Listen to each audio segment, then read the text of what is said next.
السلام عليكم ورحمة الله وبركاته إخواني وإذن سلامي ميل والبواء الجوكتين سيدان هوري بإذن كوشا جاي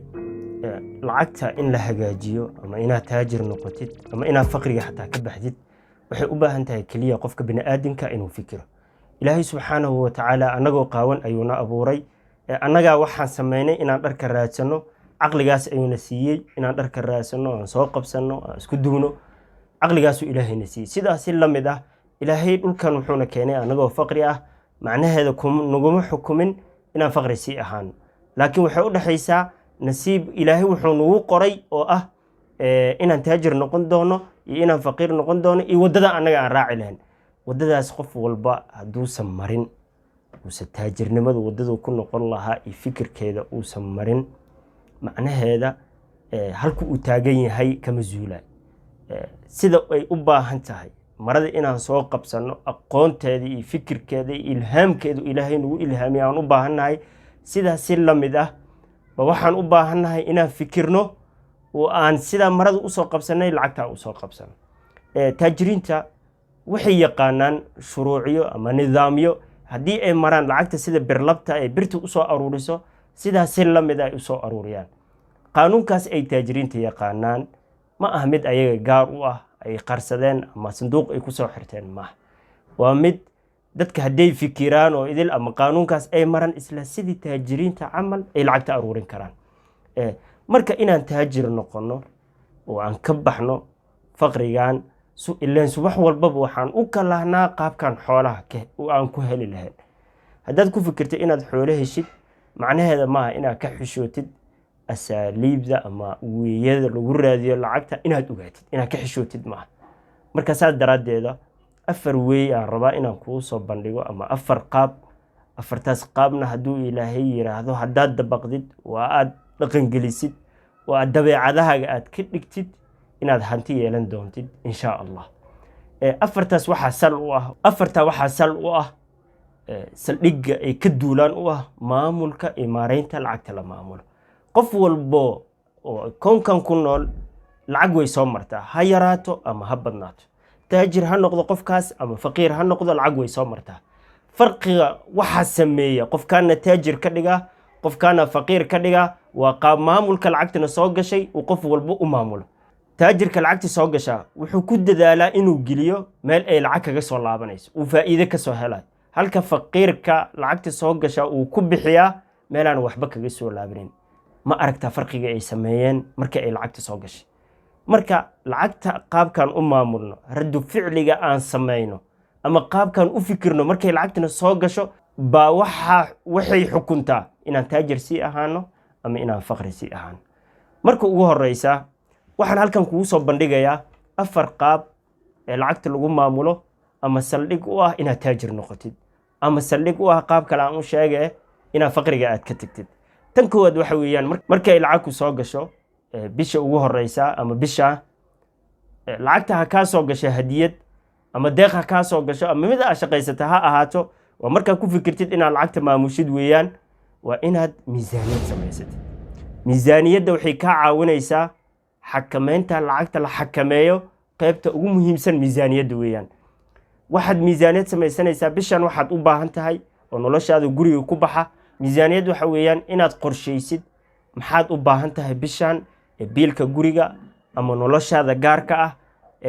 ku baxay ama gaari aad ku raaci lahayd ama banaanka aad ku madadaali lahayd waa inaad miisaaniyad qorataa waa in miisaaniyadda aad xisaabtaa si aad u maamushid lacagtaada tan labaada waxay tahay oo loo baahan yahay lacagtana lagu maamuli karo marka ay ku soo gashaa waxa weeyaan inaad meel dhigasho inaad wax saving aad samaysatid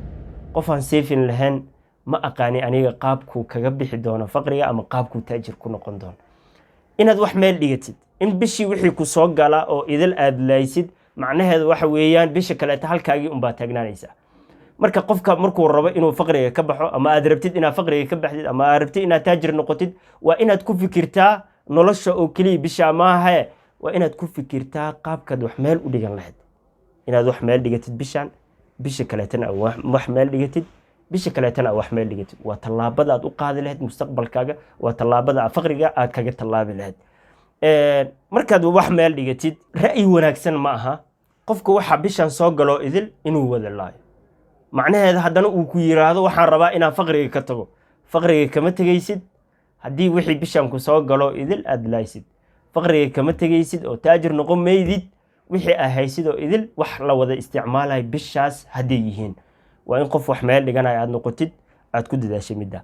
saddexaad waxay tahay inaad wax maal gashatid lacagta inay meel ku taalo oo kaliya muhiimad ay sameynaysaa ma jirto waa in aad maal gashatid waa in meel ay wax kaaga soo baxayaan aad dhigatid waa in dukaan yar aad samaysatid waa in maxaa la yiraahdaa wax aad meel gashatid meeshaasna waa inay noqotaa meel wax kaaga soo dhacayaan oo meel wax ka soo galayaan markay meesha wax ka soo galaan oo meesha kaleeto maxaa la yiraahdaa bisha kaleeto seefinka aad samaynaysa labadooda isku soo dhacaan nin talaabo hore u qaada ayaa tahay waa inaad ku dadaashaa waxaad meel dhigatay inaad maal gashatid waa tan saddexaad tan afaraad waxay tahay inaad inta badan ay dadkana sameeyaan laakiin taajiriinta aanan sameeynin deenta waa inaadan deenta iska ilaalisid waa inaadan deenta ka fogaatid deenta inta badan waa waxyaabaha dadka dabro waxyaabaha ku dabra inaad faqriga ka baxdid waxa kamid ah ko deenta kamid ah qofka raba inuu taajir noqdo ama faqriga raba inuu ka taga deen markuu qaato bisha kaleeto wareega markuu ku yimaado waxa ugu horeey uu ku xisaabtama waxa weeyaan